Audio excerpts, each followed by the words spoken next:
일제강점기 군함도로 불리는 하시마 탄광을 비롯해 일본 곳곳의 광산과 제철소, 조선소 등에서는 강제 노동이 자행됐습니다. 한반도에서 끌려온 수많은 징용자들이 지옥과 같은 환경에서 강제 노동에 시달리다가 목숨을 잃거나 큰 부상을 입었고 노동에 대한 정당한 보상도 받지 못했습니다. 일본 정부도 이 같은 사실을 당연히 알고 있고 지난 2015년 군함도 등을 세계 기록유산으로 등재할 때에는 주 유네스코 일본 대사가 가혹한 조건 아래에서 강제 노역이 이루어졌다고 인정했습니다.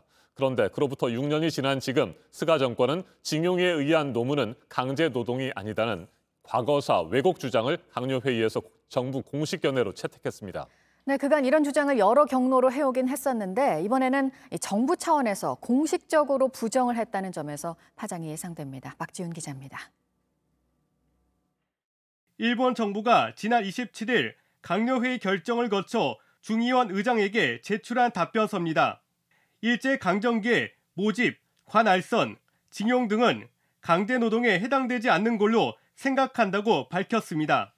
바바 노부유키 일본 유신의 중의원 의원의 질의에 대한 답변서로 일제강점기 한반도에서 끌려온 사람들이 강제노동을 한 것이 아니라는 취지입니다.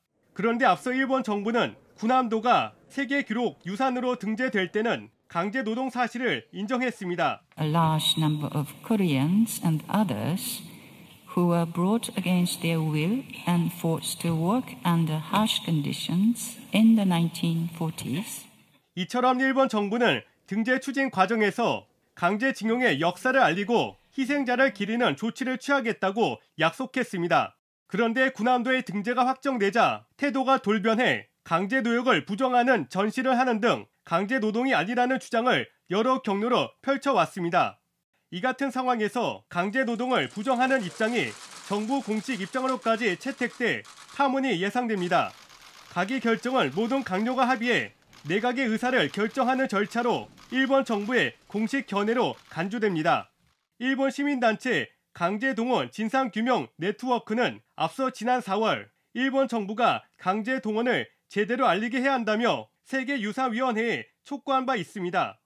JTBC 박지윤입니다.